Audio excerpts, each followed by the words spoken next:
अल्हम्दुलिल्लाहि रब्बिल आलमीन वल आक़िबतु लिल मुत्तक़ीन वस्सलातु वस्सलामु अला सय्यिदिल मुरसलीन व अला आलिहि तय्यबीन अत्ताहिरीन अम्मा बाद फ़अऊज़ु बिल्लाहि मिनश शैतानिर रजीम बिस्मिल्लाहिर रहमानिर रहीम मा आताकुमुर रसूल फ़ख़ुज़ूहु व मा नहाकुम अन्हु फ़न्तहू। सदक़ल्लाहु मौलानल अज़ीम व बल्लगना रसूलुहुन नबियुल उम्मीयुल करीम व नहनु अला ज़ालिका लमिनश शाहिदीन वश्शाकिरीन वल्हम्दुलिल्लाहि रब्बिल आलमीन। ज़ी वक़ार उलमाए मिल्लत इस्लामिया महफिल ज़िक्र रसूल सल्लल्लाहु अलैहि वसल्लम में तशरीफ लाए हुए बिरादरान इस्लाम, समाअत फरमाने वाली ख़वातीन इस्लाम, अजीज बच्चों, नौजवान साथियों, उसूल सआदत व बरकत के लिए अक़ीदत व खुलूस के साथ आइए हम और आप मिलकर अपने आका व मौला सय्यद आलम नूर मुजस्सम जनाब मोहम्मद रसूलुल्लाह सल्लल्लाहु तआला अलैहि व आलिहि वसल्लम की बारगाह बेकस पनाह में झूम कर हदिये दुरूद पाक पेश फरमा लें। अल्लाहुम्मा सल्ले अला मौलाना मुहम्मद व अला आले मौलाना मुहम्मद हबीब। काफी देर से आप तमामी हजरात और ख़वातीन उलमाए मिल्लत इस्लामिया के खुतबात को समाअत कर रहे थे। थोड़ी देर के लिए मैं भी आपके दरमियान हाजिर हूँ, वक्त भी बहुत ज्यादा हो चुका है, तो आपसे परामर्श करना भी जरूरी है कि आपनारा किछु सुनबेन के बाड़े जावेन की करबेन बोलो कत मानुष सुनबेन ना हाथ तुले बोलो।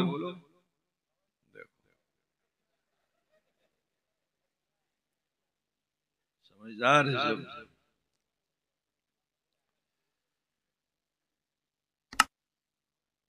बड़े खुशनसीब आप हैं कि एक अल्लाह के मुकर्रब वली की छत्र छाया में आपकी आबादी है। हजरत शेख उस्मान अखी सिराज आइले हिंद रहमतुल्लाह ताला अलैह बहुत बड़े वली हैं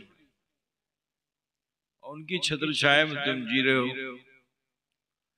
अल्लाह ताला उनके रूहानी फैज़ व बरक़ात से आप सबको माला माल फरमाए। अल्लाह रब्बुल इज़्ज़त इरशाद फरमाता है मा आताकुमुर रसूल फ़ख़ुज़ूहु व मा नहाकुम अन्हु फ़न्तहू। जिटा तुम्हाके रसूल दें सेटा निये नेन, जिटा निषेध करे दें सेटा निबेन ना। जो नबी दें उसे लो, जिस चीज से रोक दें उससे रुक जाओ।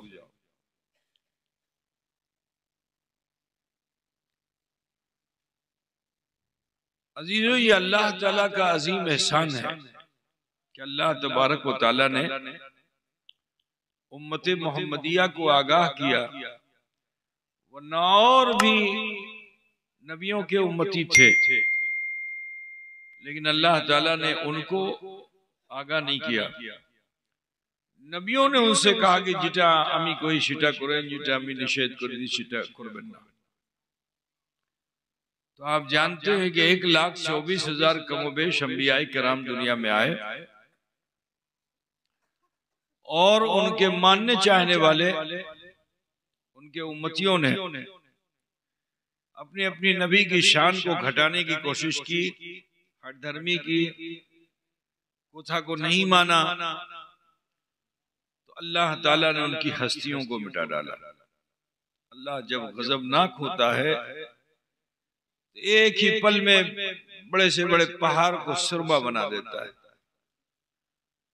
खुद अल्लाह ताला इरशाद फरमाता है, इज़ा ज़ुलज़िलतिल अर्दु ज़िलज़ालहा व अख़रजतिल अर्दु अस्क़ालहा व क़ालल इंसानु मा लहा।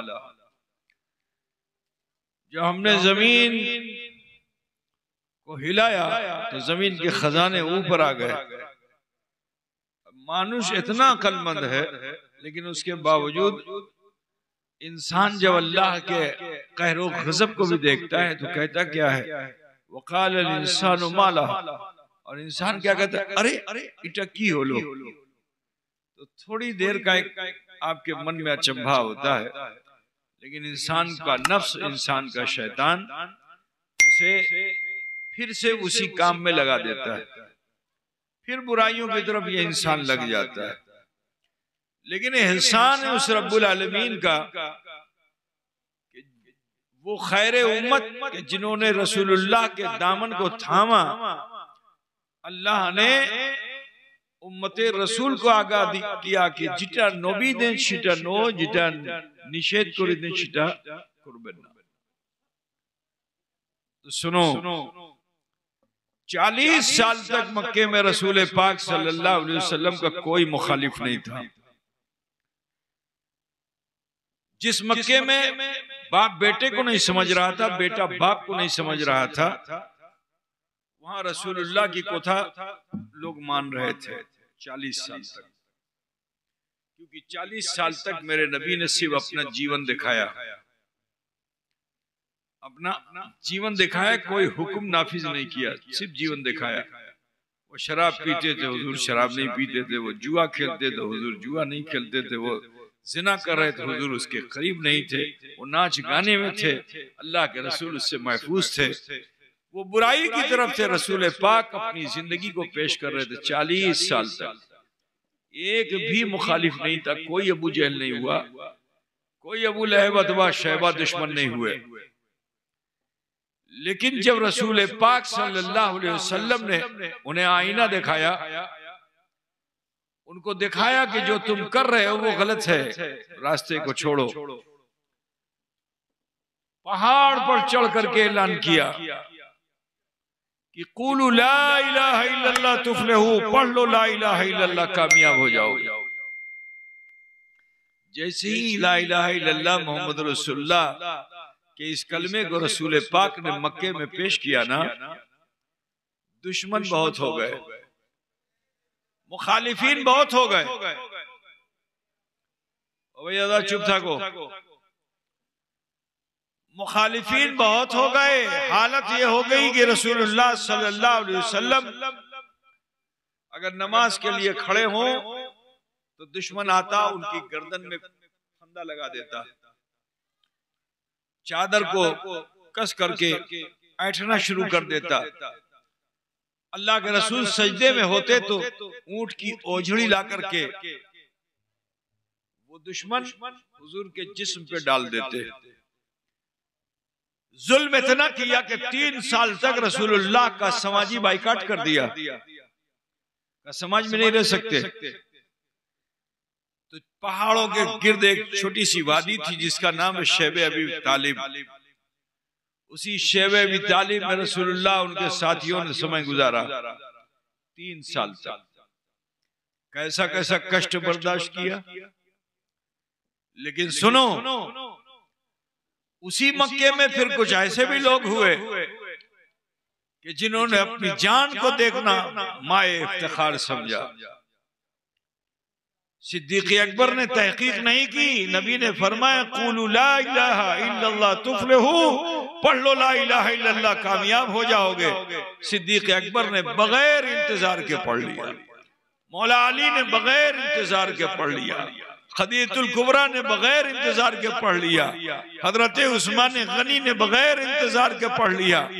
मेरे अजीज, ये तो शिक्षित लोग थे, लेकिन उन्हीं में एक वो भी थे जिनका नाम हजरत बिलाल है। हम सुना है ना, हजरत बिलाल ने भी सुना कुलू ला इलाहा इल्लल्लाह तुफलिहू, पढ़ लो ला इलाहा इल्लल्लाह मुहम्मद रसूलुल्लाह, कामयाब हो जाओगे। हजरत बिलाल ने भी इस्लाम को कबूल कर लिया, मुसलमान हो गए। तो उनका जो मालिक था, जिनके वहां वो गुलाम थे, बहुत बड़ा दुश्मन रसूल था। जब उसको मालूम हुआ कि बिलाल हबशी इस्लाम कबूल कर चुके हैं, मुसलमान हो गए, तो उसने लोभ दिया। लोभ, दुनिया में लोभ बहुत होता है ना। लोभ के लिए इंसान अपने भाई बंधु रिश्तेदार को कत्ल कर देता है, टके पैसे के लिए, लोभ के लिए। तो बिलाल हबशी के मालिक ने कहा कि देखो ए बिलाल, यदि तुमको टका पैसा चाहिए तो कहां वहां गए हो? ये देखो दिरहम और दीनार का ढेर लगा हुआ है यहाँ पे। जो तो टका पैसा चाहिए, जो तो दीनार चाहिए, दिरहम चाहिए, संपूर्ण तुम्हार, लेकिन मोहम्मद के दीन को छोड़ दो। तो जानते हो हजरत बिलाल ने क्या जवाब दिया कि मेरे मालिक, ये तो हो नहीं सकता। तुम मुझे दौलत दिखाते हो, अरे मैं उस कासिमे नेमत की बारगाह में हाजिर हो गया हूं कि जो अल्लाह के खजाने की कुंजी अपने हाथ में रखते हैं, वो जिधर जाते हैं नेमतें तकसीम फरमाते हैं। हो ना। तो दूसरा लोभ होता है सुंदर औरत का, जर जन जमीन। ये तीन चीज ऐसी है जिसके लोभ में इंसान अपना ईमान खराब कर देता है। टके के लिए, औरत के लिए और जमीन के लिए इंसान अपना अकीदा, अपना सब बर्बाद कर देता है। तो उस मालिक ने कहा कि देखो मेरी 5 बेटियां हैं, 5 अब सुंदर हैं, अति सुंदर हैं। तुम इनमें से जिसको तुम पसंद कर दोगे वो तुम्हारे हवाले कर दूंगा मैं।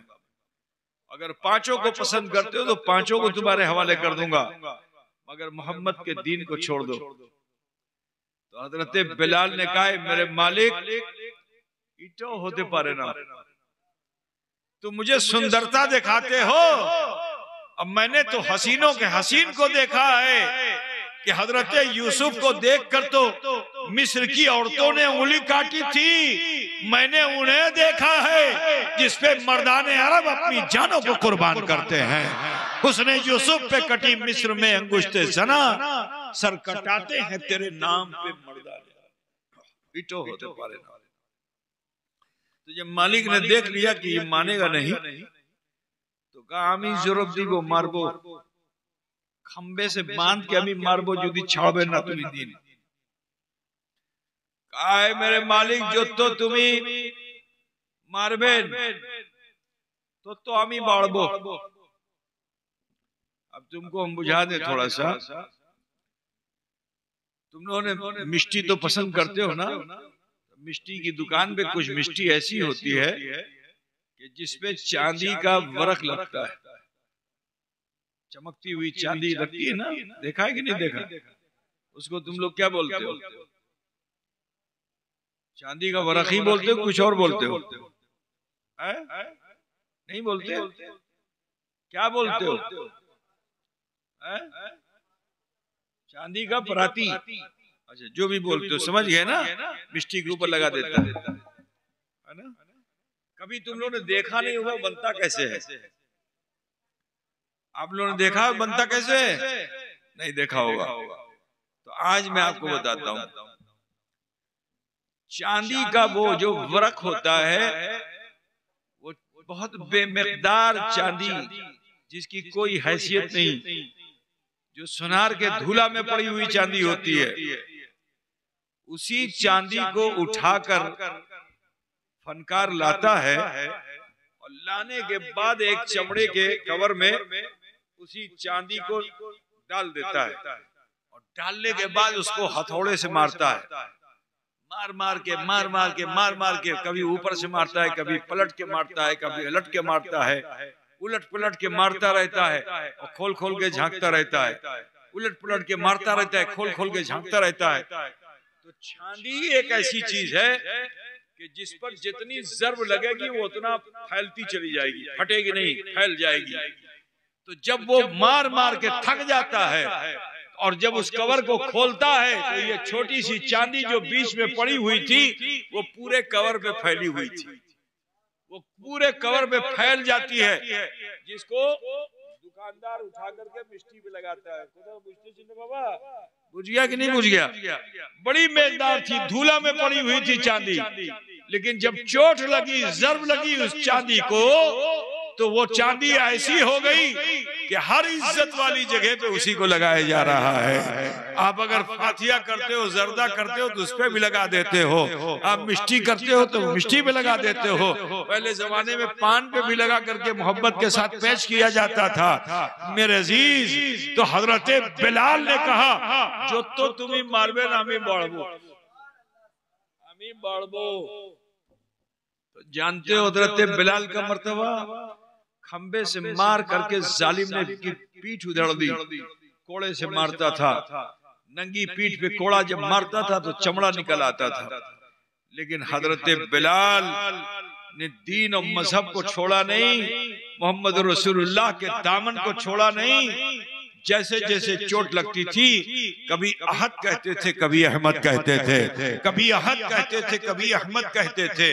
अजीजों, जालिम ने देखा कि ये मानने वाला नहीं है, तो पैर में रस्सी बांधी और नंगी पीठ हजरत बिलाल को खींचता हुआ तपते हुए धूप में, जो रेता होता है बालू, तो बालू पे जब रोद पड़ेगी तो बालू जो है वो बहुत गर्म हो जाता है, ठीक है, उसी तपते हुए रेत पर घसीटता हुआ ले गया। फिर भी हजरत बिलाल की सदा में कोई कमी ना आई, अहद अहद की सदा बुलंद करते रहे। जालिम ने अंगारा उठाया, आगुन उठाया, मुख में डाल दिया कि अब बोलोगे तो मुख जबान जला दूंगा। जबान तो जला दी, लेकिन आवाज को बंद न कर सका। सीने पे ला के बड़ा सा पत्थर रख दिया कि अब कैसे बोलोगे। लेकिन हजरत बिलाल उस हाल में भी कभी अहद कहते, कभी अहमद कहते।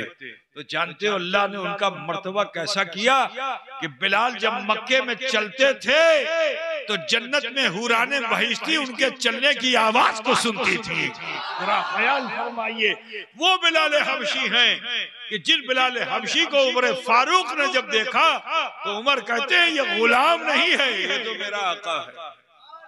वो तो बुझ रहे हो ना, माता कुम रसूल फखुजू वमा नहाकुम अन फंतहू, जो तुम्हें रसूल से उसे ले लो और जिस चीज से रसूल मना फरमा दे बाज आ जाओ। देखो सहाबाए किराम रसूलुल्लाह के साथ परेशानियां बर्दाश्त करते रहे, यहाँ तक के अल्लाह का हुक्म हुआ तो अल्लाह के रसूल ने सहाबा से फरमाया कि अब मक्का छोड़ दो, यहाँ जुल्म बहुत हो रहा है, छोड़ दे और हिजरत कर जाओ, पलायन कर जाओ, जहाँ तुम्हें अमनो अमान मिले वहां चले जाओ। कुछ लोग मदीने चले गए, कुछ लोग और कहीं चले गए, कुछ लोग हबशा चले गए, बहुत दूर दूर का सफर कर लिया सहाबा ने। यहाँ तक कि अल्लाह के रसूल सल्लल्लाहु अलैहि वसल्लम भी मक्के से मदीने तशरीफ ले गए। अब वहां जो पहुंचे तो अंसार और महाजिर तो मक्के से आए थे और जो वहां के लोग थे उनको अंसार कहा जाता है। अंसार का मतलब मदद करने वाला, ठीक है। अंसार और महाजिर जब इकट्ठा हुए तो अरब के समाज में पानी की तरह शराब लोग पीते थे। जैसे पानी पीते हैं ऐसे ही लोग शराब पीते थे। अब ये दोनों लोग जो आपस में मिल गए तो शराब के जाम खूब लिए जाने लगे, यहाँ तक के शराब पी पी कर मस्जिद नबी में आ गए। अब मस्जिद नबी में आकर के जो शराबी आदमी सीधा तो खड़ा होता नहीं, खड़ा होगा तो कभी इधर ही लेगा तो कभी इधर ही लेगा। अब मस्जिद नबी में जब आए तो सब बना के खड़े हुए, शराब के नशे में थे। एक इधर जिसे ढुलका तो दूसरे ने भी उसने इधर क्यों नहीं मारी, उसने इधर क्यों नहीं मारी। अब पूरी मस्जिद में यही हो रहा है।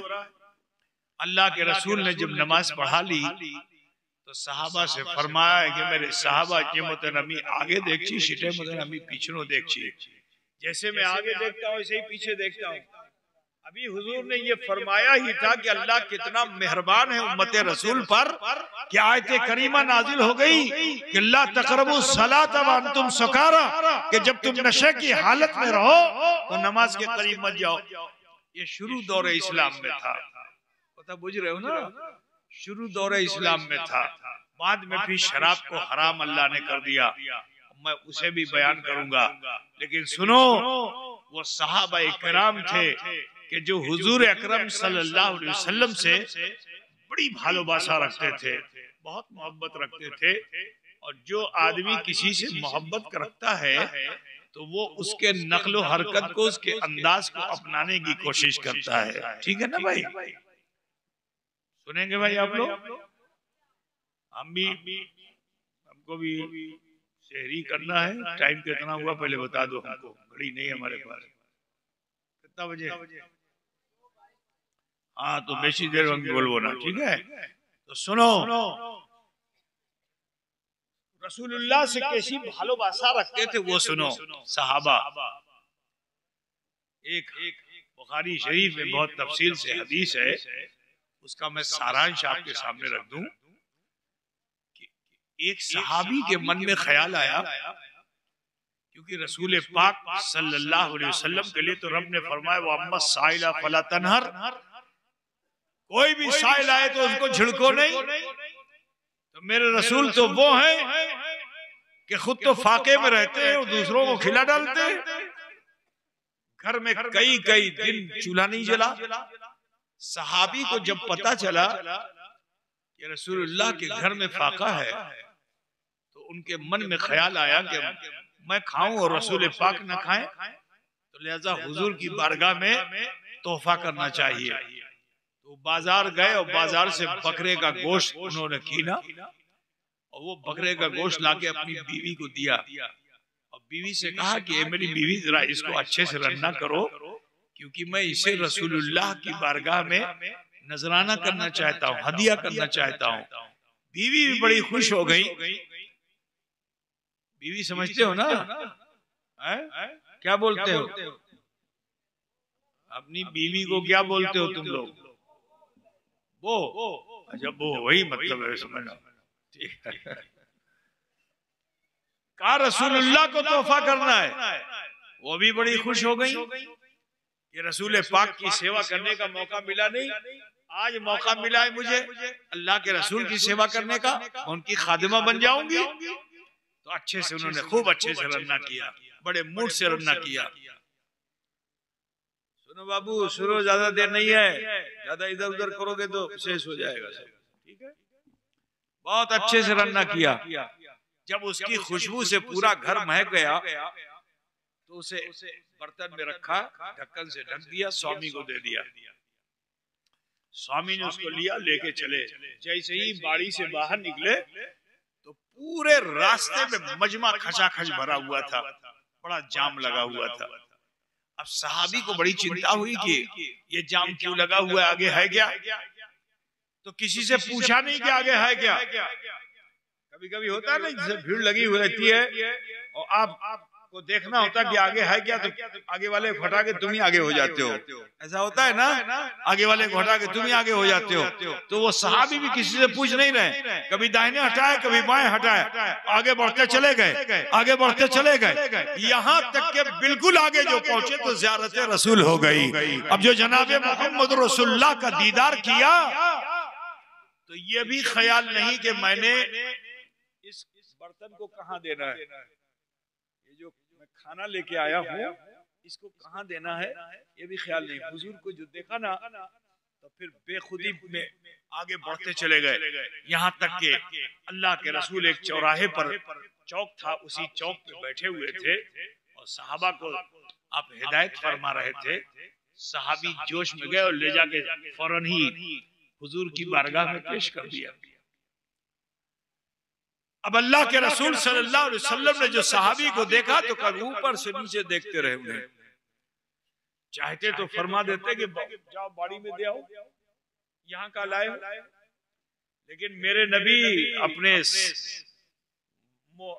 उम्मतियों के हाल से खूब वाकिफ होते और जैसे ही उम्मती बेचैन होता है मेरे रसूल उसकी बेचैनी को दूर फरमा देते हैं। मेरे अजीज, अल्लाह के रसूल ने ये नहीं फरमाया कि इसको बाड़ी में ले जाओ, नहीं, सहाबी के जोश और जज्बे को देखा तो उसी मजमे में आपने ढक्कन को खोल दिया। अंदर गोश्त था, सालन गोश्त क्या बोलते हैं आप लोग, है ना, गोश्त। अल्लाह के रसूल ने उसमें से एक बोटी निकाली जो रसूलुल्लाह सल्लल्लाहु अलैहि वसल्लम के पसंद की बोटी थी, उसमें उसको निकाली और बड़े मखसूस अंदाज से उसको आप तनाउल करने लगे, खाने लगे। सारे सहाबा ने देखा। सुनो, नकल करने की आदत ऐसी हो गई थी कि सहाबा तो सहाबा हैं, दर वाले तो दर वाले हैं, घर वाले भी मुस्तफा की नकल करने लगे थे।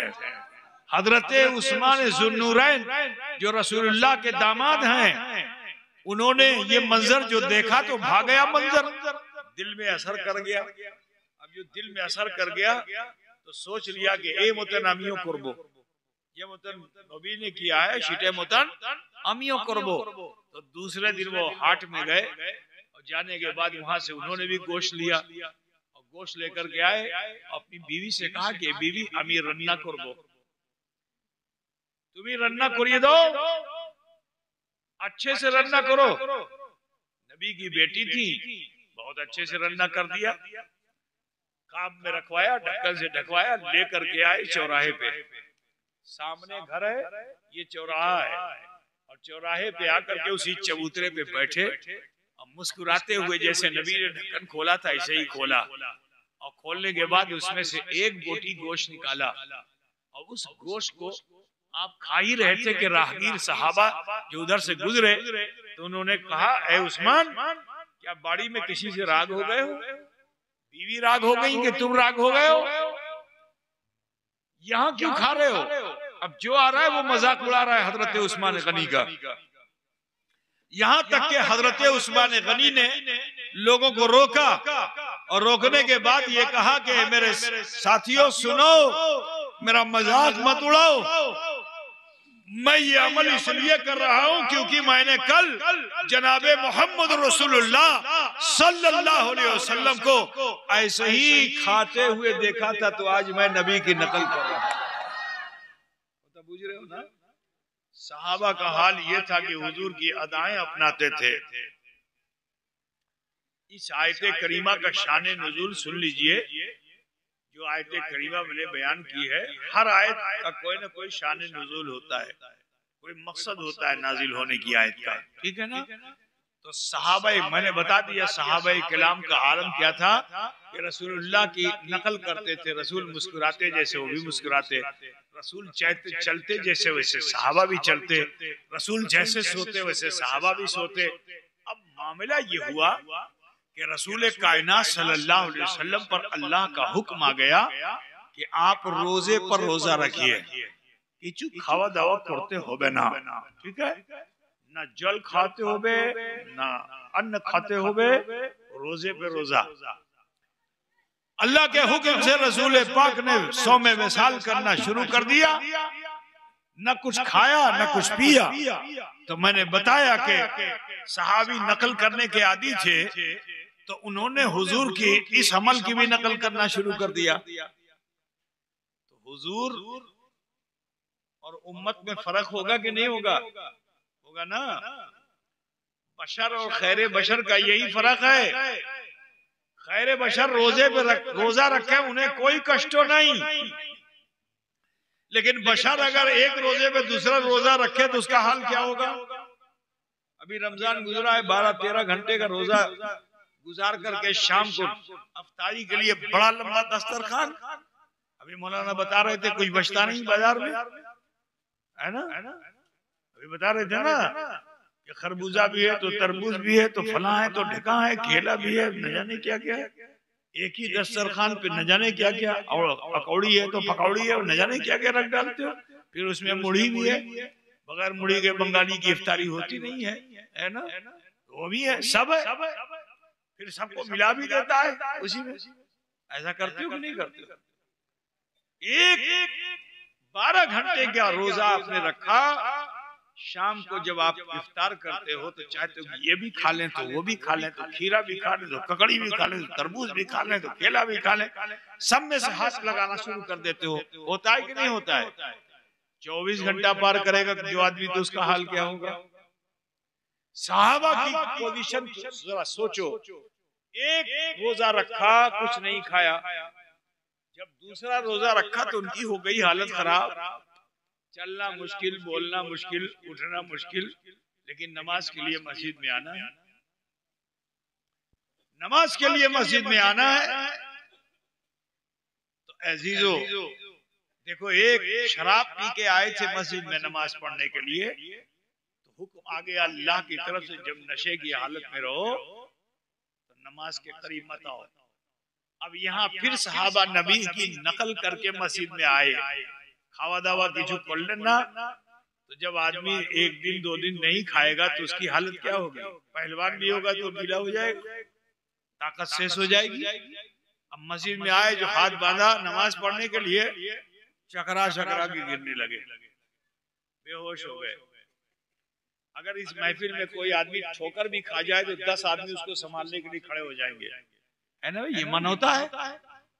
कोई बेहोश हो जाए तो कोई पानी लाएगा, कोई उसको हिलाएगा, कोई उसको जगाएगा, सभी उसकी मदद के लिए खड़े होते हैं ना। मुस्तफा जाने रहमत से ज्यादा मददगार कौन होगा?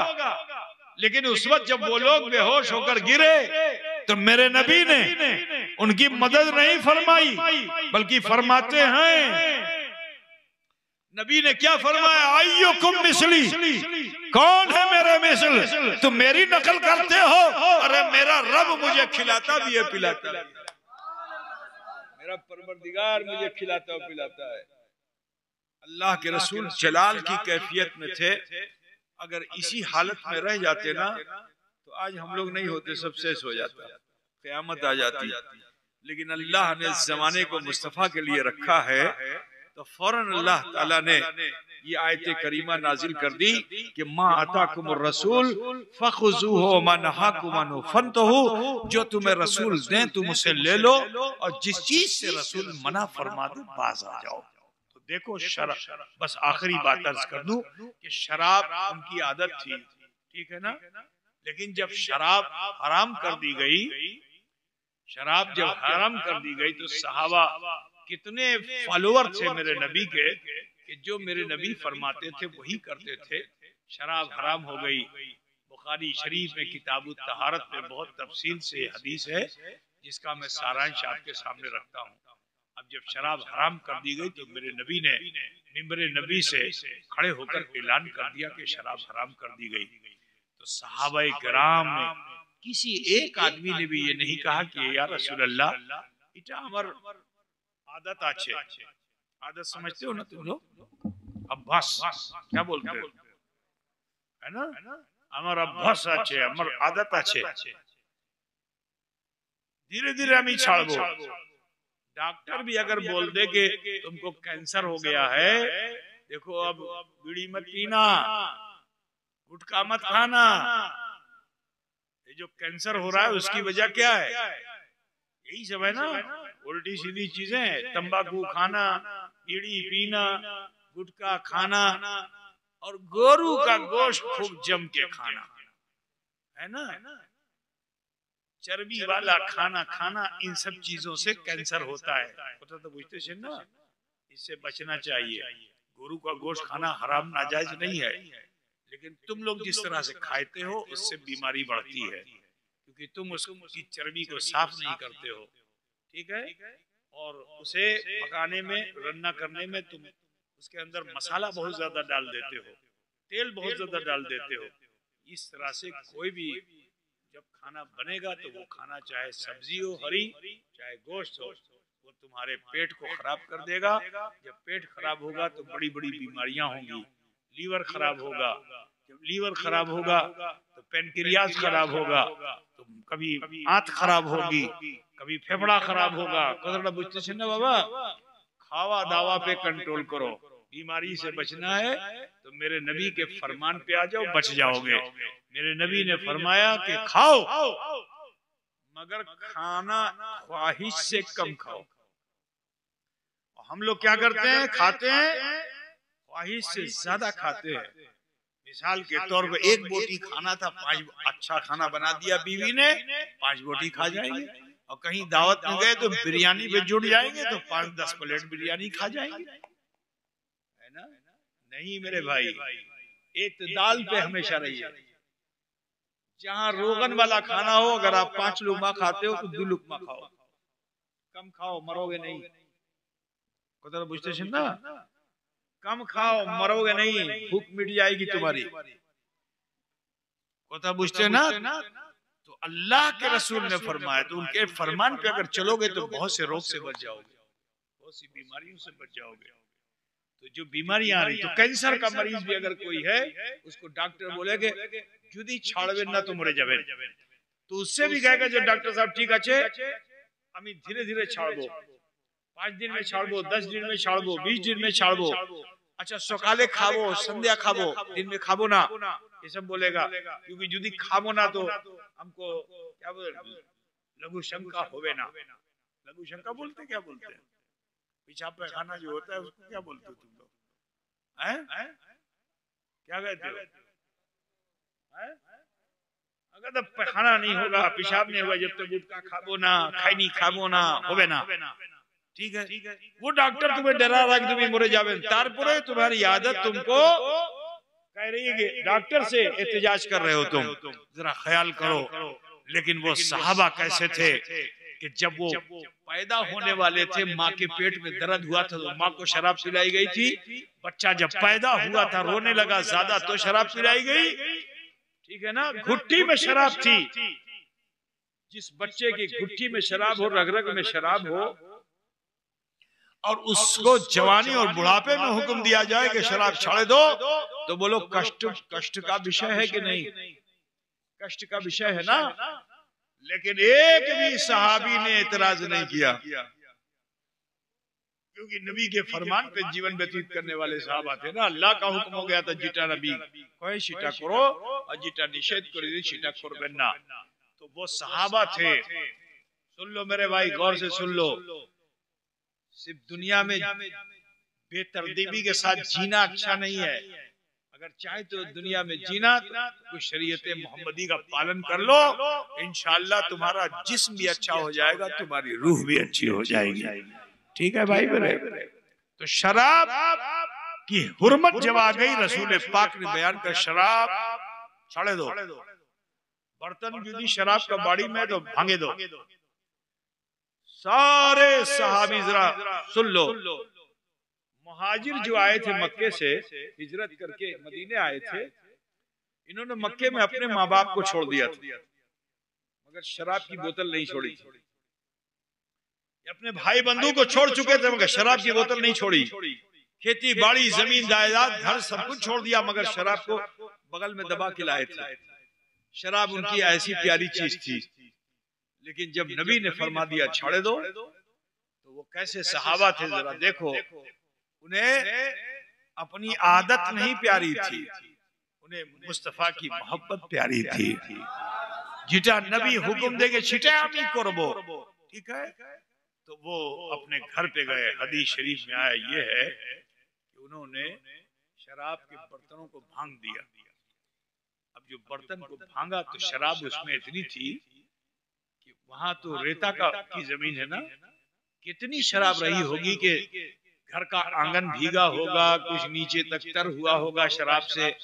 जब पूरा रेता भर गया होगा तब वो बहा होगा आगे, 1-2 फीट तो भीगा ही होगा रेता, उसके बाद बहा होगा। हदीस शरीफ में आया कि मदीने में नाली से शराब बहने लगी। जहां से पानी को बहना चाहिए था वहां से शराब बह रही थी। पूरे मदीने में बदबू से रहना मुहाल हो गया था। हर तरफ शराब की बदबू, हर तरफ शराब की बदबू। जब ये काम सहाबा कर चुके तो मेरे रसूल की बारगाह में सहाबा आए मस्जिद नबी में। तो मेरे नबी ने इरशाद फरमाया कि ए मेरे सहाबा, क्या तुमने बर्तन को तोड़ दिया, शराब को गिरा दिया? अर्ज किया रसूल अल्लाह, आपका हुक्म था, हमने शराब को गिरा दिया, बर्तन को भांग दिया। तो मेरे नबी का करम देखो कि मेरे नबी फरमाते हैं कि तुम्हें सारे बर्तनों को नहीं भांगना चाहिए था। जैसे तांबे का, पीतल का, लोहे का बर्तन था तो इसको आगुन जला करके उस बर्तन को उसमें डाल देते।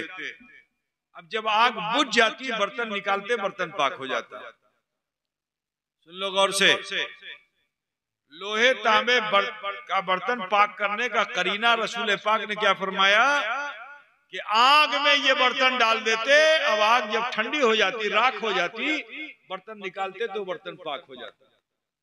ठीक, शीशे का बर्तन था तो उसको 3 मरतबा मांज लेते, पाक हो जाता। मेरे नबी ने पाकी का करीना बताया। लेकिन एक बर्तन अरब में और चलता था, वो कद्दू का बर्तन होता था। किसका? कद्दू जानते हो ना?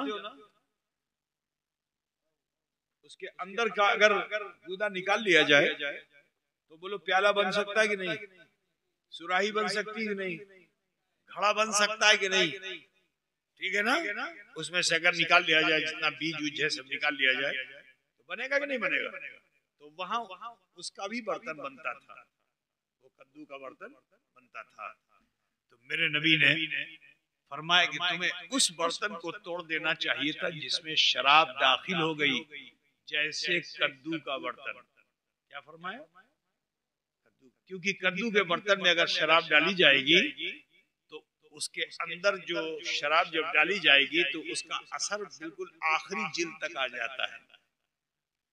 जो आखिरी जिल्द होती है ना, आखिरी वाला हिस्सा, छिलका जिसको बोलते हो, वहां तक आ जाता है। अब इसको कैसे पाक करेंगे? आगुन में डालेंगे, बर्तन शेष हो जाएगा।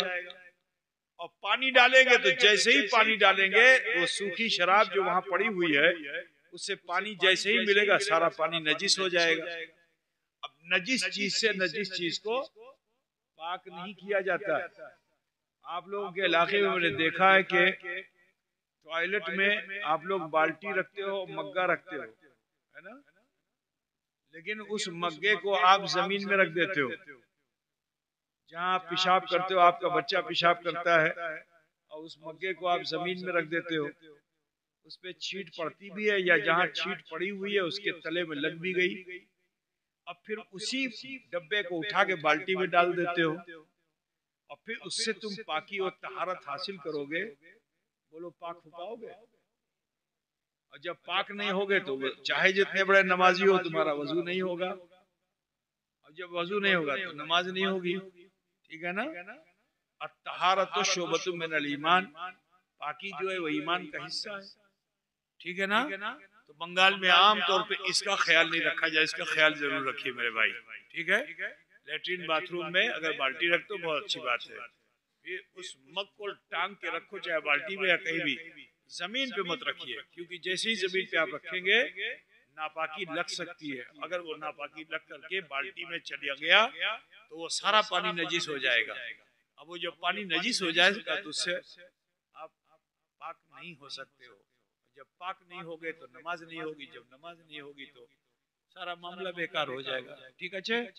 तो इतना भी अगर समझ लोगे आज की महफिल में तो कामयाब हो जाओगे आप, यानी शरीयत का आप पालन करने लगोगे। ना बाबा, अल्लाह करे कि हिदायत की तौफीक हमें तुम्हें सबको। अजीजान गिरामी,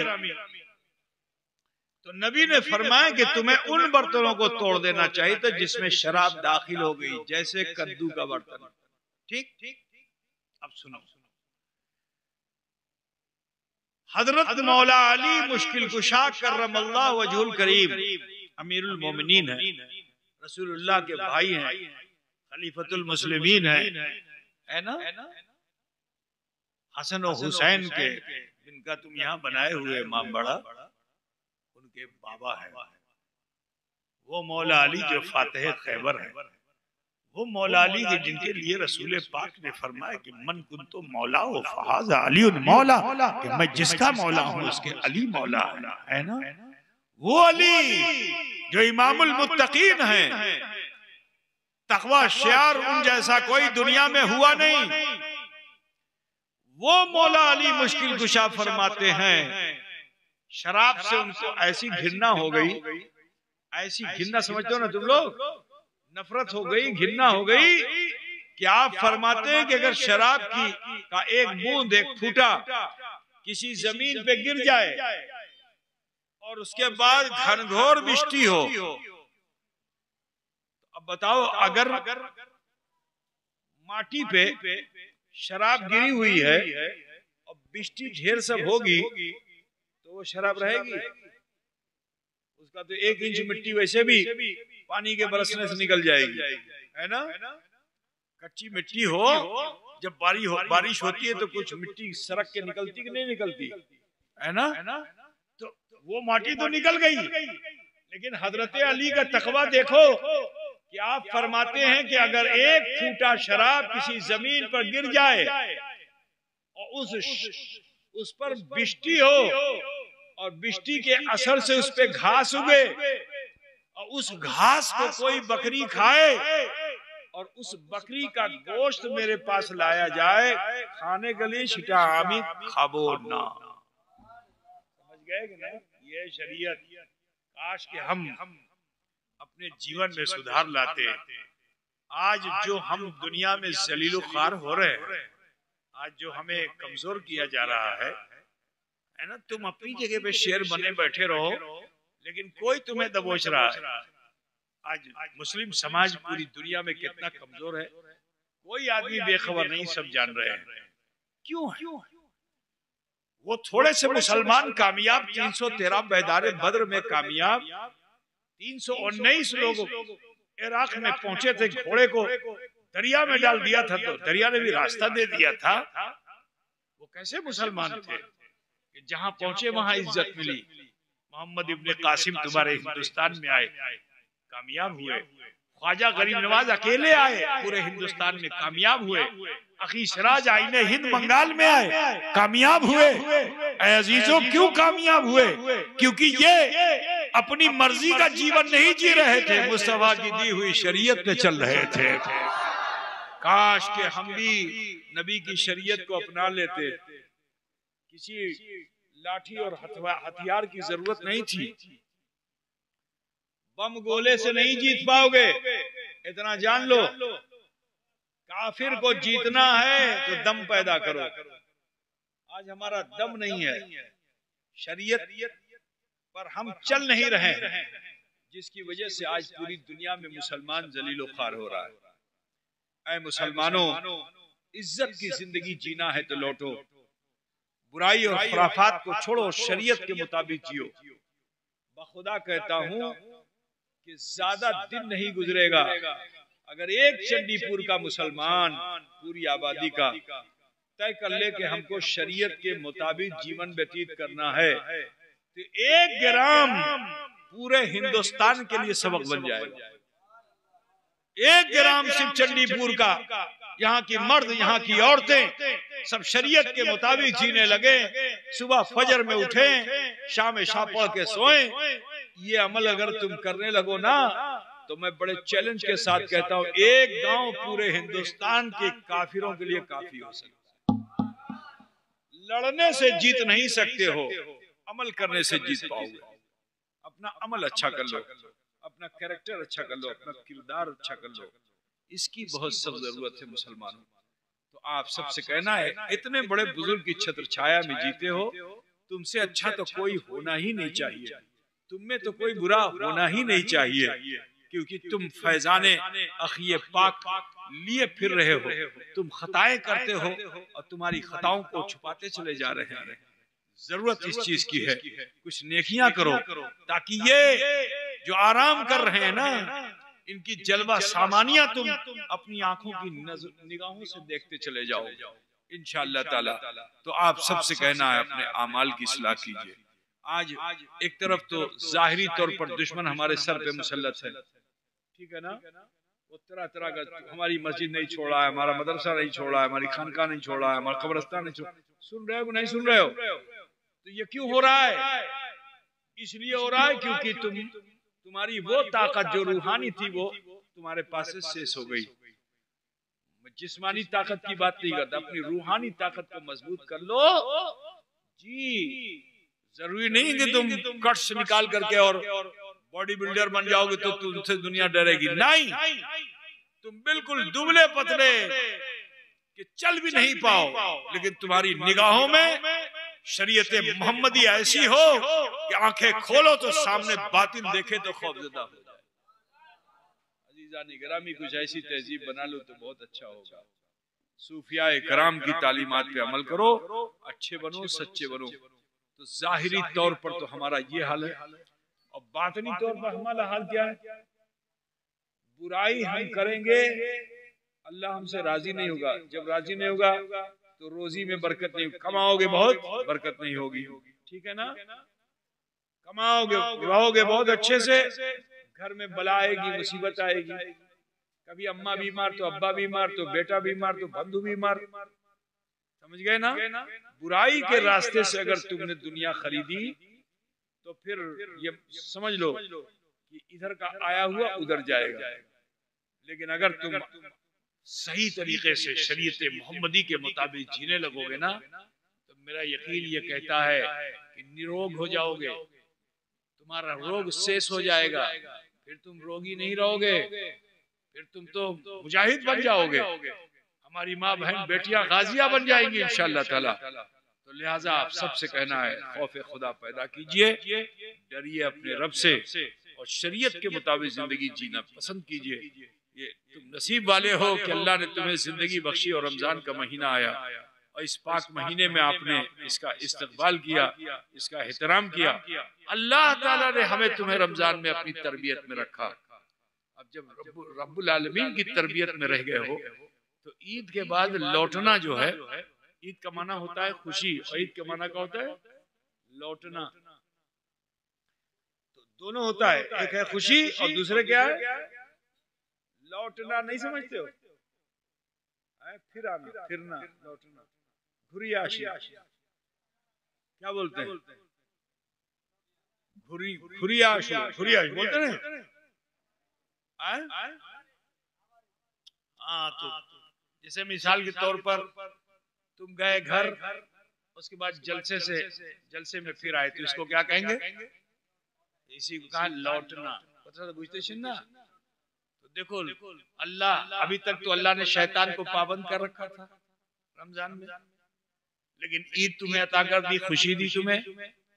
अब इस खुशी में इतना इतराओ नहीं, क्योंकि शैतान खोल दिया गया है। कहीं ऐसा ना हो कि तुम रहमान की तरफ न लौट करके शैतान की तरफ न लौट जाओ। तो अब तुम्हें अपने अख्तियार से वो महीने भर की ट्रेनिंग याद करनी होगी। तो जब महीने भर की ट्रेनिंग तुम याद रखोगे तो शैतान की तरफ नहीं जाओगे। अब जुए, खेल, तमाशे, बदमाशी, उल्टे सीधे कामों की तरफ नहीं जाओगे, क्योंकि अल्लाह ताला ने तुम्हें महीने भर तरबियत में रहता शैतान को बांध के रखा था। अब शैतान खुल गया है, कहीं ऐसा ना हो कि तुम्हारा नफ्स रहमान की तरफ ना रखकर शैतान की तरफ ना पहुंचा दे। तो ईद का माना लौटने के भी होता है, और अल्लाह ने तुम्हें अख्तियार दे दिया कि अब तुम किधर लौटोगे, किधर लौटोगे, ये अख्तियार तुम्हारे पास है। रहमान की तरफ लौटोगे के शैतान की तरफ लौटोगे, ये अख्तियार तुम्हें अल्लाह ताला ने, ये पावर तुम्हें अल्लाह ताला ने दिया है। ठीक है ना भाई मेरे? ये पावर तुम्हें अल्लाह तबारक व तआला ने दिया है। अभी मौलाना ने आयत करीमा का जो मौजू बनाया था, क़द अफ़लह मन ज़क्काहा, वो यही है कि कामयाब वही है कि जो अपने नफ्स को कंट्रोल में कर लेता है, अपनी ख्वाहिशात को कंट्रोल में कर लेता है। तो लिहाजा आप सबसे कहना है, मुसलमानों अपनी ख्वाहिशात पे काबू कीजिए और अल्लाह से डर करके शरीयत मोहम्मदी का पालन कर लीजिए। इंशाअल्लाह दुनिया भी आपकी अच्छी होगी और आखिरत भी बेहतर होगी। मेरे अजीज, आप सबसे कहना है, रब्बुल आलमीन का खौफ पैदा कीजिए। इतना आप जान लीजिए कि ऐसा नहीं है कि आप नमाजी बन जाएंगे तो रोगी नहीं होंगे, लेकिन अगर आप नेकियां करते हुए रोगी हो गए तो ये रोग आपके लिए मुसीबत नहीं है। ये रोग फिर आपके लिए मुसीबत नहीं है, ये आपके गुनाह के झड़ने का जरिया है, ये आपके लिए अजाब नहीं है। अगर बेअमल हो तो अजाब है, लेकिन अमल की दुनिया में आ गए तो रोग आपके लिए मुसीबत नहीं है। ये भी सुन ले, मोमिन के लिए बीमारी जो है ये मुसीबत नहीं है। सुनो, एक वाकया मैं मुख्तसर बता दूं कि एक सहाबिया थी, रसूलुल्लाह की महफिल में बैठी हुई थी। अल्लाह के रसूल ने इरशाद फरमा दिया कि बीमारी जो है वो गुनाहों को झाड़ देती है। अब सहाबिया ने सुना, घर आई, रात जब हुई तो स्वामी जब आए तो स्वामी से आपने पूछा कि मेरे स्वामी ये बताइए कि आप कभी बीमार पड़े, कभी आपको रोग हुआ? तो स्वामी ने भी बड़ी देर तक ध्यान लगाया, कहा मुझे तो याद भी नहीं आता कि मुझे कभी बुखार आया हो, मुझे कभी छींक आई हो। तो जैसे ही स्वामी ने कहा कि मैं कभी बीमार नहीं पड़ा, बचपन से लेके अब तक मुझे कोई बीमारी नहीं हुई, तो बीवी ने कहा ऐसा करो कि अब तुम मुझे तलाक दे दो, हमें तुम्हारे संगे क्या बोलते हैं थको ना, तुम्हें तलाक दो। और जानते हो जब औरत आ जाती है, राग हो जाती है, तो उसका हाल क्या होता है तो तुम लोगों को मालूम होगा ना भाई, है ना? औरत जब राग हो जाती है तो फिर किसी के बस में आने वाली नहीं। तो अब सहाबिया भी कानने लगी कि ना तुम আমাকে तलाक दो, एखुनी तलाक दो, আমি থাকবো না তোমার संगे। अब साहबी रसूल जो है परेशान हो गए, या अल्लाह औरत को क्या हो गया, अच्छे भले मूड में थी, अचानक राग क्यों हो गई? तो कहा अच्छा থামো, আমি কিছু কাজের জন্য যাচ্ছি, ঘুরে আসবো, তারপরে কিছু सोचबो बोलबो, ठीक है ना? साहबी रात ही में घर में से निकल गए, पूरी रात जाके इधर उधर गुजारा और वापस आ रहे थे, घर की तरफ लौट रहे थे, गिर गए। अब जो गिरे तो उनका पैर टूट गया। अब जो पैर टूट गया तो लोग उनको उठा करके लाए घर में, साहबी को लोग उठा के घर में लेके आए। अब बीवी ने जो देखा तो वो रात वाली बात सब भूल गई और फिर स्वामी की सेवा में लग गई। इतनी सेवा किया 2-3 महीने में वो खड़े हो गए। जब पैर ठीक हो गया तो स्वामी ने पूछा अपनी बीवी से, ये बताओ तुम तो फला महीने में तुमने कहा था कि तलाक दे दो और इतने महीने तक तुमने सेवा की है, तलाक एक मर्तबा भी नहीं मांगा, क्यों? तो वो सहाबिया ने कहा कि मैं फला मौके पर रसूलुल्लाह की महफिल में थी और अल्लाह के रसूल ने फरमाया था कि रोग जो है, बीमारी जो है, गुनाहों को झाड़ देती है। तो मैंने आपसे इसलिए पूछा था कि आप बीमार हुए कि नहीं हुए। जब आपने फरमाया कि मैं बीमार नहीं हुआ तो फिर मैंने ये सोचा कि गुनहगार के साथ रहने से क्या फायदा, इसीलिए तलाक मांगा था। अब मुझे तलाक की हाजत नहीं है क्योंकि आपकी टांग टूट गई है, आपके गुनाह झड़ चुके हैं। तो मैं पूछते तो आप सबसे कहना अल्लाह से डरिए, खौफ खुदा पैदा कीजिए। इंशाअल्लाह ताला दुआ करता हूँ कि अल्लाह आपकी आबादी से बला मुसीबत को दूर फरमाए और परवरदिगार सबको अल्लाह से डरने वाला बनाए, खौफ खुदा रखने वाला बनाए, शरीयत का पालन करने वाला बनाए। ऐ मुसलमानों, नमाज से गाफिल मत हो, यही वो नमाज है कि जो हमारी बुराइयों को रोक सकती है। तो अजीजो, आप सबसे कहना अपनी मस्जिदें आबाद कीजिए, अपने घरों में मुसल्ले बिछाइए, नमाजों की कसरत कर लीजिए। इंशाअल्लाह बहुत सी बुराइयों और बलाइयों से आप बच जाएंगे। अल्लाह का फरमान है, इन्न सलात तन्हा अनिल फाहशाए वल मुनकर, कि बेशक नमाज तमाम बेहयाइयों और बुराइयों से रोक देती है। तो लिहाजा मैं चाहता हूं कि अगर आपसे गलतियां खताएं हुई हैं तो आज की इस महफिल में आओ, हम सब मिल करके अपने परवरदिगार की बारगाह में माफी के तलबगार हो जाएं, ताकि अल्लाह ताला हमारे तुम्हारे सबके गुनाहों खता को माफ फरमा दे। नहीं, फातिया के बाद तो बांटो, ऐसे नहीं बांटा जाता, फातिया पहले कराओ पता बुझ गया, बैठा लो। जो नियम है वो नियम के साथ करो, बेनियम काम मत करो। सभी लोग अपने अपने हाथों को बांध लीजिए और सब लोग सर झुकाइए, ध्यान लगाइए कि अल्लाह मुझे देख रहा है। और फिर सोचिए कि আমার बचपन के মতন, আমার जवानी के মতন, আমার बुढ़ापा के মতन कि আমি কিছু ভুল করলাম কি করলাম না। যদি কিছু ভুল ত্রুটি সেটা আল্লাহর কাছে পেশ করে দাও, अल्लाह ताला हमार तुम्हार सभी के गुनाह माफ कर देवे इंशाअल्लाह ताला। चलो बैठ जाओ, बैठो सभी लोग बैठो, सब बैठ जाओ, हो गया काज, बहुत हो गया, अब इतना बहुत हो गया, उसको बांटते रहना।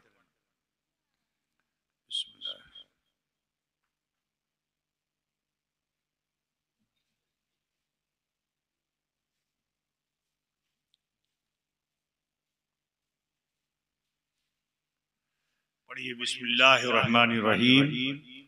ला इलाहा इल्लल्लाह मुहम्मदुर रसूलुल्लाह, अल्लाह ही माबूद है, मुहम्मदुर रसूलुल्लाह सल्लल्लाहु अलैहि वसल्लम अल्लाह के सच्चे रसूल हैं। अस्तगफिरुल्लाह रब्बी मिन कुल्ले ज़म्बिन व अतूबु इलैह। ऐ अल्लाह, तेरी बारगाह में सच्चे दिल से सब छोटे बड़े गुनाहों से हम तौबा करते हैं और हम वसीला चाहते हैं तेरे महबूब सैयद आलम नूर मुजस्सम अहमद मुश्तबा मोहम्मद मुस्तफ़ा सल्लल्लाहु अलैहि वसल्लम का। ये मुख्तसर सा समय हमें आपको मिला जिसमें हमने कलमा शरीफ पढ़ा, इस्तग़फ़ार किया।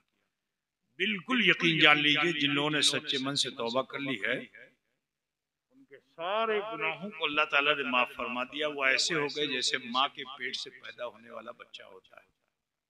अब जरूरी है कि अपनी आने वाली जिंदगी को बेहतर बनाइए, बुराइयों से अपने आप को बचाइए, नेकियां कीजिए, भलाइयां कीजिए, अपने घर संसार में शरीयत का खुद भी पालन कीजिए। जो आपके मातहत लोग रह रहे हैं उनको भी शरीयत से करीब कीजिए। इंशाअल्लाह ताला ये नेकी आपके काम दुनिया में भी आएगी और आखिरत में भी आएगी। बहरहाल चलते चलते अपने मामूल के मुताबिक मुझे आपसे परामर्श भी करना है। वो मखदूम अशम मिशन जिसे हुजूर अशरफुल औलिया ने कायम किया, जो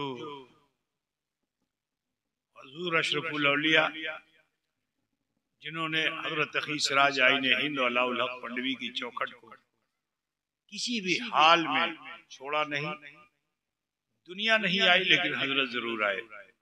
आप सबसे भी बहुत भालोबासा रखते थे, आपका दर्द रखते थे और उसी दर्द की बुनियाद पे आपने यहाँ मखदूम अशब मिशन कायम किया। और इस तरह से कायम किया कि ऐसे तो मदरसे हमारी सरपरस्ती में बहुत चलते हैं। जो लोग सदर सिगरेटरी मेंबर हैं, कमीशन पे मदरसे चला रहे हैं, हम उसके सरपरस्त हैं भी, हम बताते हैं। लेकिन वहाँ हमारा इंटरेस्ट नहीं है, साफ बात, ठीक है। क्योंकि कौम का पैसा अगर 100 रुपया किसी ने दिया, वहाँ पहुँचते पहुँचते वो 25, 30, 35 होता है, 50 भी नहीं रह पाता है, ठीक है। यही वजह है कि मदरसे आज कामयाब नहीं है। कोई भी मदरसा तरक्की नहीं कर पा रहा है। कोई 70 साल का मदरसा है, कोई 100 साल का मदरसा है, कमीशन पे चल रहा है, कामयाब नहीं है। इधर आया उधर गया, शाबान में फिर मालूम हुआ उधार हो चुका है, रमजान में जो लिया वो फिर से जो है वो उधार पटाने में लग गया और 3-4 महीने के बाद से फिर मुसीबत शुरू। मतलब यही रहता है मदरसों में। हजरत को ये चीज पसंद नहीं थी, तो हजरत ने फरमाया कि जहाँ पीर है वहाँ सफीर की जरूरत नहीं है। मैं अपनी बात को कौम तक पहुँचाऊंगा, कौम उसे समझेगी, तो इंशाल्लाह जो वो दीन की राह में खर्च करेगी वो पूरी की पूरी रकम सही जगह पे लगेगी, तो उससे एक बड़ा काम हो सकता है। शुरू में बहुत दुश्वारियां आई, लेकिन आपने, आपके बड़ों ने, सबने साथ दिया। अल्हम्दुलिल्लाह, बगैर सिफारत के, बगैर किसी एजेंट के आज मखदूम अशब मिशन चल रहा है। चल रहा है कि नहीं चल रहा है भाई? तुम्हारी आंखों में चल रहा है ना? कोई एजेंट है तुम्हारे गांव में आए वसूली करने के लिए? बोलो, कोई आया आम के सीजन में? कोई आया? क्या बोलते हैं उसको, तुम्हारे वहाँ खेती क्या होती है? आम के सीजन में, रमजान के सीजन में, बकरीद के सीजन में, जो भी सीजन होता है चंदा वसूलने का, मखदूम अशब मिशन की कोई गाड़ी आई, कोई आदमी आया, फिर कैसे चल रहा है? आसमान से बरस रहा है? नहीं, कौम ने बात मानी। हमने उनसे नहीं कहा कि तुम करोड़ों लाखों दो, जो तुमसे बन पड़े दो।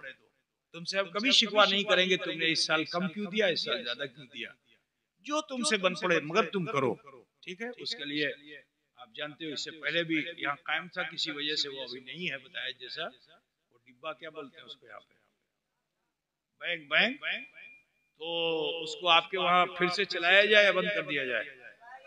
आप लोग कुछ राग हो गए हैं क्या? तब क्यों नहीं चल रहा है? तो हम तो समझ रहे थे चल रहा होगा। सबसे प्यारा और शहीदा गांव तो हमारा चंडीपुर है, तो यहाँ क्यों नहीं चल रहा है वो हमें दुखो है, हमको दुख हो रहा है क्यों नहीं चल रहा है?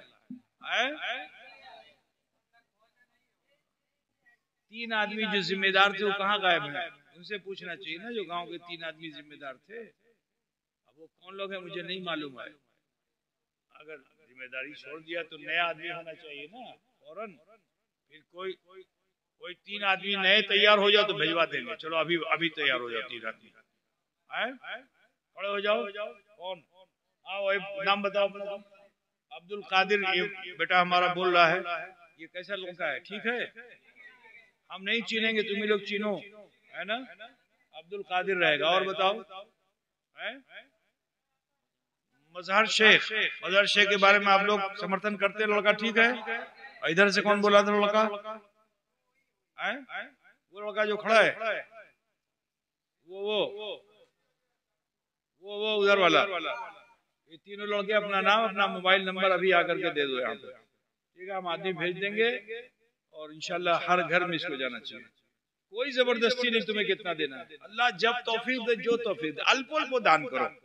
इसी अल्प अल्प दान से आज मिशन तुम्हारे बंगाल का बड़ा मदरसा हो गया कि नहीं हो गया? बताओ कौन है जो 10,000 50,000 दे रहा है? कोई है? इतने दिनों में किसी सेठ को देखा? तुम तो बैठे रहते हो कि पंडवा शरीफ या पिराना पीर में कोई ऐसा सेठ आया हो जिसने मिशन के लिए कमरा बनवा दिया हो? तुम्हारे अल्प अल्प दान से हो रहा है अल्हम्दुलिल्लाह। तुम नाज करो कि तुम्हारे टके से आज अल्हम्दुलिल्लाह इतना बड़ा काम हो गया। अल्लाह का शुक्र, उसका एहसान है। ठीक है, आगे और बढ़ाना चाहिए कि बंद कर देना चाहिए? बोलो भाई। अल्हम्दुलिल्लाह हजरत ने फरमाया जब मदरसे से स्कूल भी होगा, इसमें 1 पैसे की ज़कात की बड़ी बिल्डिंग बनी है ना, 1 नया पैसा ज़कात का इसमें नहीं लगा है, क्योंकि ज़कात के पैसे से स्कूल नहीं चलाया जा सकता। इस चीज को समझ लो। तुम शरीयत नहीं जानते हो, मैं जानता हूँ शरीयत, ठीक है ना? मैं अली की औलाद हूँ। अभी मैंने बताया कि मौला अली ने उस घास के खाए हुए बकरे के गोश्त को नहीं खाया, तो मैं उन्हीं की औलाद हूँ। इतना आप जान लो कि हराम हलाल को मैं बहुत अच्छे से जानता हूँ, है ना? तो मैं आप सबसे कहना चाहता हूँ, जो स्कूल मैंने कायम किया है इसको कायम करें या बंद कर दें? बोल दो, जोर से बोलो, बंद कर दें? इसको चलाना है ना। इसमें बहुत से लोग आएंगे कान भरने के लिए, पीर साहब मदरसा है, फ्री में चलना चाहिए, इन्हीं में चलना चाहिए, ऐसा बोलेगा। बिल्कुल ध्यान में मत रखना, क्योंकि अगर इसमें हम ज़कात फितरा लगाते तब तो फ्री हो सकता था। स्कूल की तालीम में फ्री पैसा नहीं लग सकता है। इस चीज को समझ लीजिए, शरीयत का हुक्म है ये। सिर्फ दीनी तालीम के लिए आपका पैसा लग सकता है, तो आपकी उस पैसे को गलत जगह पे मैं नहीं इस्तेमाल कर सकता। ठीक? हाँ, मैं ये वादा करता हूँ कि अगर स्कूल में बच्चे आए, उन्होंने पढ़ा, आपका जो पैसा जिससे वो बच्चे पढ़ रहे उसमें से कुछ अगर बचा, अगर अगले साल एक बच्चे का भी फायदा मुझे मिल गया, तो इंशाल्लाह अगले साल उसी पैसे से मैं एक गरीब बच्चे को पढ़ाऊंगा। 10 बच्चे अगर गरीब हुए का पैसा मेरे पास जमा हो गया, 10 बच्चों को पढ़ाऊंगा। जैसा वो बढ़ता चला जाएगा, स्कॉलरशिप भी बच्चों को मिलती जाएगी कि तुम्हारे समाज का जो गरीब बच्चा होगा टैलेंटेड, तुम्हारे कहने पे नहीं लूंगा मैं उसको, उसका टेस्ट लिया जाएगा, वो कामयाब हो जाएगा, उसको एडॉप्ट कर लिया जाएगा, उसको मदरसा स्कूल गोद ले लेगा और फिर उसे पढ़ाएगा उस वक्त तक जब तक कि वो पढ़ता रहेगा। ठीक? अच्छे नंबर लाता रहेगा, गोद में रहेगा, नहीं लाएगा उतार दिया जाएगा। साफ साफ सुन लो, ठीक है ना? अगर एक साल उसने 90% लाया, 93% लाया, जो भी एक मेयार बनेगा उस स्टैंडर्ड पे वो आ गया, तो उस बच्चे को फ्री तालीम आगे हम पढ़ाते चले जाए, यहाँ तक कि वो जहां तक पढ़े हम पढ़ाते रहेंगे उसको। ठीक है भाई? ये ठीक रहेगा कि नहीं रहेगा? लेकिन हर बच्चे के लिए सोचो तब क्या होगा, खत्म हो जाएगा सब। हम बिल्डिंग बेच के भी नहीं पढ़ा पाएंगे, बुझते ना बाबा। तो लिहाजा आप लोगों से कहना यह है कि जो ये बहुत से लोग उल्टी सीधे नए काम जो होते हैं उसमें र्यूमर बहुत होता है, बहुत उल्टे सीधे, लेकिन जब काम चल पड़ता है सब चुप हो जाते हैं। अब जैसे मदरसा हमने खोला, शुरू में बड़ा र्यूमर, फिर साहब खा जाएगा, फिर साहब पका जाएगा। बोलो क्या खा पका लिया हमने कौम को दिया कि नहीं दिया? बोलो आज मखदूम अशरफ मिशन बंगाल की नाक बन गया कि नहीं बन गया? बना के नहीं बना? तो हमने लिया कि दिया वो बता दो तुम। तो आपसे कहना सिर्फ आप मोहब्बतों से दुआ करते रहो, आपकी दुआ के असर से। और अल्प अल्प दाम बेशी दाल नमी दीबो ना, अल्प अल्प जिटा अपनी समझते हो अल्लाह की राह में खर्च करना सीखो।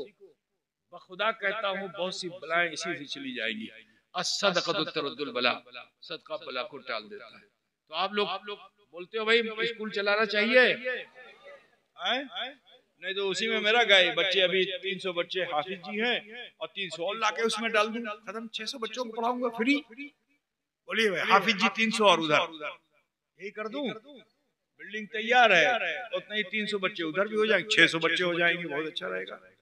बोलिए भाई क्या करें, स्कूल चाहिए आप लोगों को? कितने लोगों को चाहिए, हाथ उठा के बताओ ना। माशाल्लाह सबको चाहिए स्कूल ना, मगर दुनियादारी वाला स्कूल नहीं दूंगा, ऐसा स्कूल दूंगा कि इंशाल्लाह आपका बच्चा वहाँ दीन भी सीखेगा, नमाजी बनेगा, पाबंदी से मस्जिद में आना पड़ेगा नमाज पढ़ने के लिए, ठीक है ना। आप लोगों को वॉच करना पड़ेगा, ये जिम्मेदारी आप लोगों को दे रहे हैं, ठीक है। आप लोग यहाँ रहते हो ना, हम तो चले जाएंगे, नियम बना के चले जाएंगे, नियम का पालन आप लोगों को कराना है, ठीक है ना। बच्चा नमाजी बनेगा, बच्चा कुरान सीखेगा, बच्चा अच्छे से कुरान पढ़ेगा, बच्चे को दीन मालूम होगा, बच्चे को फराइज मालूम होगा, बच्चे को वाजिबात मालूम होगा, बच्चे को मुस्तहबात मालूम होगा। वो एक छोटा मोटा नहीं, आलिम के मुकाबले में वो बच्चा हो जाएगा। पता बुझ गया कि नहीं बुझ गया? एक अच्छा खासा वो आलिम हो जाएगा, दीन का जानकार हो जाएगा। बोलो ये भालो होवे कि होवे ना, है ना। तो लिहाजा आपसे कहना है कि यहाँ वहाँ वहाँ देने से कोई फायदा नहीं। दूसरी जहाँ उनको दे रहे हो वो न जाने कहाँ तुम्हारा पैसा ले जा रहे हैं, लेकिन तुम यहाँ दोगे तुम्हारे बच्चे की तालीम भी होगी और साथ ही साथ उससे अगर कुछ थोड़ा बहुत फायदा मिला तो उस फायदे से किसी गरीब की मदद हो जाएगी, ठीक है। और आपका बच्चा सुन्नी सहीउल अकीदा रहेगा, वरना वहाबी देवबंदी व अकीदा क्या होगा मालूम नहीं। तो आप लोग क्या चाहते हो, बच्चा आए और बोले गया फातिहा नाजायज है और बिदअत है, शिरक है, ये बोले, या फिर फातिहा की हकीकत को जान ले। बोलो भाई फातिहा क्या है, वो मदरसे में सिखा दिया जाए उसको, ताकि वो दूसरे को बताए कि फातिहा क्या है। तो इटा भालो होवे कि होवे ना, होवे ना। तो लिहाजा जो लोग भी अपने बच्चों को पढ़ाना चाहते हैं वो जल्द से जल्द, ये इस साल छूट है, इतने दिन की छूट है इस साल, जब तक टाइम दिया है, मुझे मालूम नहीं कितने दिन का टाइम दिया है, अप्रैल तक का शायद टाइम दिया है ना। तो जिस टाइम तक उन्होंने दिया उस टाइम के अंदर अंदर आप लोग जल्द से जल्द अपना दाखिला करवाइए, ज्यादा से ज्यादा बच्चे आए। हॉस्टल में रखिएगा ज्यादा फायदा है, और हॉस्टल में अगर आप नहीं रखेंगे आपके लिए सहूलत का भी इंतजाम किया जाएगा, गाड़ी का इंतजाम किया है ताकि आपका बच्चा गाड़ी से जाए गाड़ी से आए, ठीक है। उस बच्चे का दोपहर का खाना भी वहाँ पे होगा, वो बच्चा वहाँ से पढ़ाई करेगा तो दोपहर में टिफिन भी उसको मिलेगा वहाँ पे, ठीक है। ये सारी चीजें वहाँ पे सिस्टम किया जाएगा इंशाल्लाह ताला, ठीक रहेगा भैया। बहुत स्टैंडर्ड के साथ तालीम दिलाइएगा, हमने टीचर को चुन करके दिया है। अब आप सोचिए कि आपके गांव का लड़का बहुत लंबा लंबा बाल रखे हुए था, क्या नाम है उसका? अरे भाई बुलबुल का भतीजा, क्या नाम है?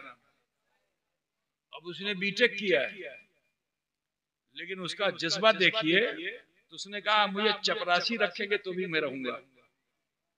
लेकिन जिस वक्त उसका इंटरव्यू हुआ तो जितने हमारे एक्सपर्ट्स थे सब के सब खुश हो गए। तुम्हारे गांव में ऐसे बच्चे हैं जो टैलेंटेड बच्चे, अगर हैं तो निकाल के लाओ, ठीक है ना। उन बच्चों को ले आओ, हम दूसरों से क्यों कराएंगे, हम अपनों से ही करेंगे, मगर वेल टैलेंटेड बच्चे होने चाहिए जो सही से काम कर सके। उम्मीद यह है कि आप लोग अपने बच्चों को अच्छी शिक्षा देंगे ताकि फ्यूचर उनका अच्छा हो, है ना। दुआ करते हैं कि अल्लाह ताला आप सबको अजर जजील अता फरमाए। खड़े हो जाइए, सलाम।